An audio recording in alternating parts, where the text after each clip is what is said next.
ही घरातली साफसफाई सुरू आहे. त्याचं कारण आज विद्याला तिच्या घरचे न्यायला येणार आहेत.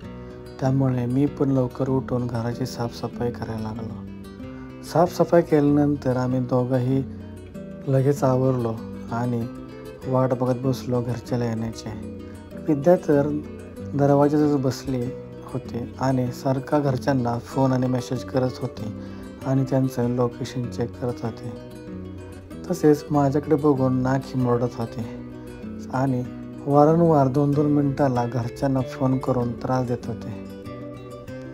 मी आपला व्हिडिओ काढत बसलो होतो आणि विद्याच्या चेहऱ्यावरची आतुरता बघत बसलो होतो.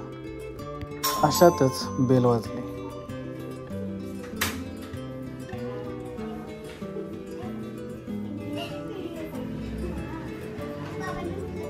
घरच्यांना काही वेळानंतर आम्ही त्यांना जेवण करण्यासाठी हॉटेलमध्ये घेऊन गेलो. कारण विद्या जाणार होती, त्यामुळे आम्ही काही ह्यावेळी घरी जेवण नाही केलं. हे बघा, एवढी लोक विद्याला घेण्यासाठी साताऱ्यावरून पुण्याला आले होते. जेवण केल्यानंतर आम्ही सगळे बॅग बाहेर आणून ठेवल्या आणि वेळ झालेला विद्याला जायचे. त्यानंतर विद्या निघाली. तिचे सगळे सामान मी गाडीमध्ये आधीच ठेवून आलो. त्यानंतर विद्याला घर सोडवत नव्हते.